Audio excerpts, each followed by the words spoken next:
Assalamu alaikum dear students. This lecture is for class 6th students. And dear students, today we will start another topic, that is carbon dioxide and its importance. It is also in your syllabus, in your textbook. First of all, dear students, you should know the formula of carbon dioxide is CO2. So this means carbon dioxide has formula CO2. And dear students, if अगर आपको ये जानना है what is the ratio of masses between carbon and oxygen in carbon dioxide, this means how much concentration is carbon and how much concentration is oxygen. Ratio of masses in carbon dioxide, इनके masses का ratio क्या है? You know, my dear students, just like in water it is 1:8, in water is to 1:8. So in same cases we can calculate the ratio.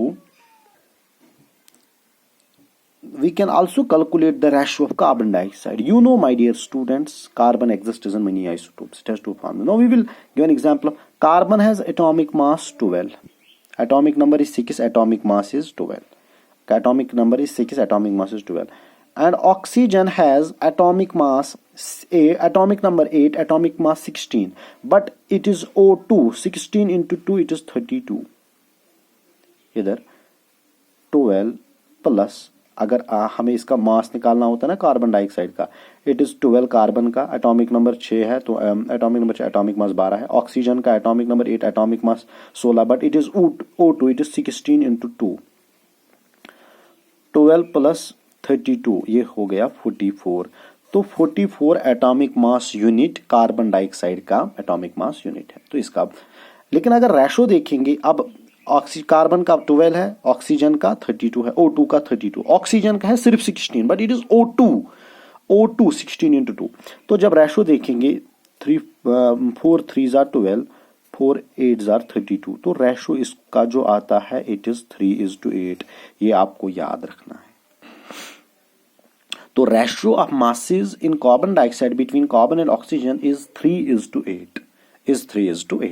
And dear students, this carbon dioxide is slightly toxic, थोड़ा सा ये toxic है जो आपको पता है. And it is colourless gas and odourless. It is colourless and odourless. Colourless का कोई कलर नहीं है और इसका कोई ऑर्डर नहीं है. हम ये क्यों पढ़ रहे हैं carbon dioxide? Because it is present in air, it is the constituent of air. अब ये कितनी कंसंट्रेशन प्रेजेंट है एयर में? आपके बुक्स में लिखा है 0.03%. बट डियर स्टूडेंट्स, अगर आप नेट कंसल्ट करोगे, कार्बन डाइऑक्साइड की कंसंट्रेशन इंक्रीज हो रही है डे बाई डे, जिसकी वजह से ग्लोबल वार्मिंग होती है, ग्रीन हाउस इफेक्ट होता है. अब इट इज 0.04%. ये वाला करेक्ट आप याद रखिएगा. तो कंसंट्रेशन जो है, कंसंट्रेशन ऑफ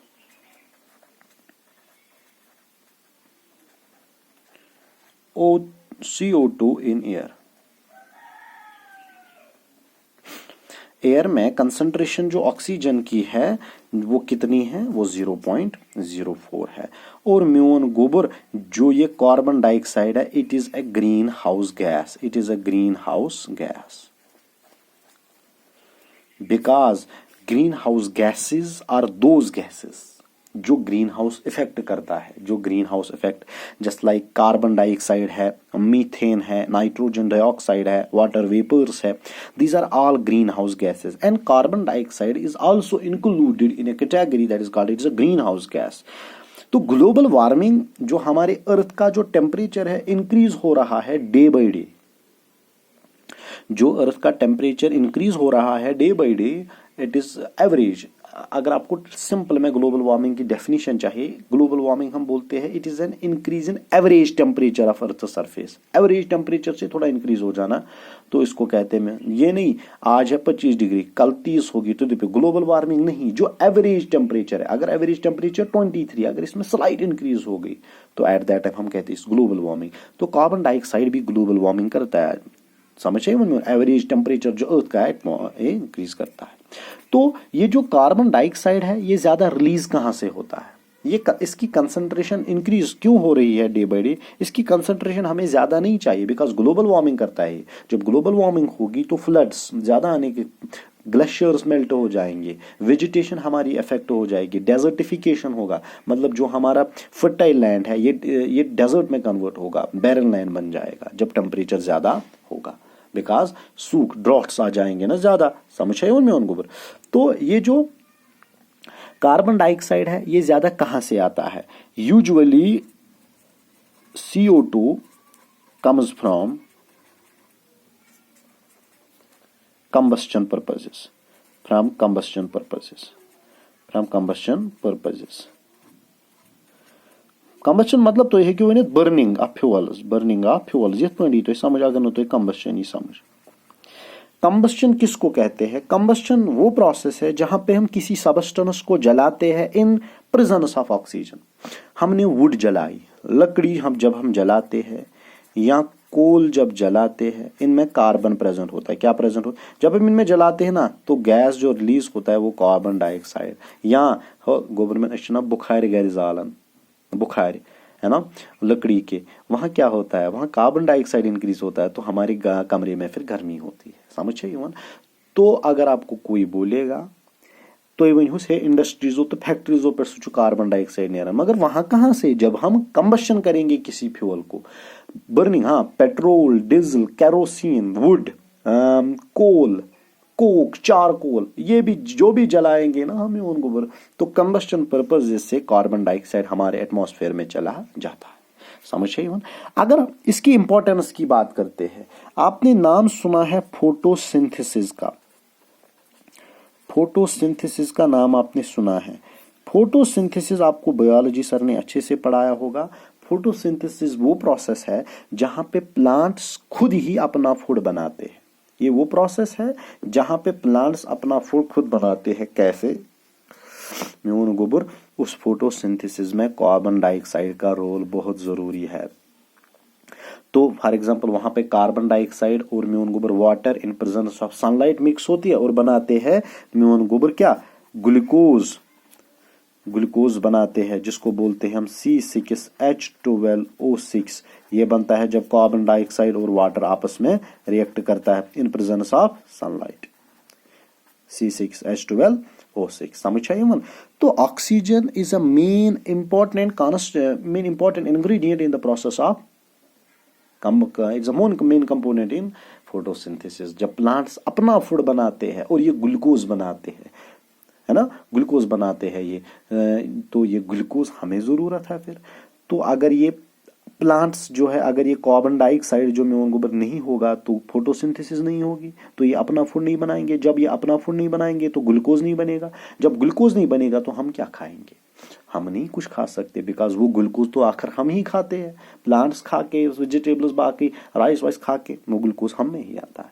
तो प्लांट्स फूड बनाते by the process of photosynthesis, और वो फोटोसिंथेसिस का जो प्रोसेस है उसमें कार्बन डाइऑक्साइड जरूरी है। तो जिगर म्यून ये क्या इसको कहता है, तो ये मतलब हमें फिर जरूरत आता है द प्रोसेस ऑफ फोटोसिंथेसिस। तो ये बहुत इंपॉर्टेंट है। और दूसरा जो है, it acts as a fuel, fire extinguisher. Fire extinguisher में भी ये यूज होता है कार्बन डाइऑक्साइड। तो this means it is not supporter of combustion, not supporter of combustion. किसी चीज को जलाने में ये सपोर्ट नहीं करता, याद रखिए, ऑक्सीजन सपोर्ट करता है, it is A supporter of combustion या ऑक्सीडेशन, तो ये नहीं करता है, समझे। और जो कार्बन डाइऑक्साइड है ये बहुत सारे मेथड्स में आता है, मतलब बहुत सारे केमिकल रिएक्शंस में यूज होता है, जिससे हम बहुत सारे केमिकल्स बनाते हैं, केमिकल इंडस्ट्रीज में बनाते हैं, ये समझे। तो ये एक्ट करता है, ये बाकी सबस्टेंसेस के साथ रिएक्ट करते हो नए सबस्टेंस बनाता है, समझे। फॉर एग्जांपल कैल्शियम ऑक्साइड जो कार्बन डाइऑक्साइड से रिएक्ट करन ये बनाता है कैल्शियम कार्बोनेट। क्या बनाता है? तो इतना याद रखिएगा, मतलब ये कार्बन डाइऑक्साइड बहुत सबस्टेंस से मिलता है, नए सबस्टेंस बनाता है, समझे। It is not supporter of combustion. और जो कार्बन साइकिल है, और जो ये कार्बन साइकिल है, इसमें भी कार्बन डाइऑक्साइड का अच्छा खासा रोल है, इसमें भी इसका अच्छा खासा रोल है। तो this was all about carbon dioxide my dear students. ये आपको याद रखना है। और ये याद रखिएगा, it is an essential component of air, essential component of air, essential component of air है ये, ऑफ एयर, ये आपको याद रखना है। तो this was all about carbon dioxide and it is importance. And dear students, later on we will discuss some other topic in another lecture. Till then, Allah Hafiz.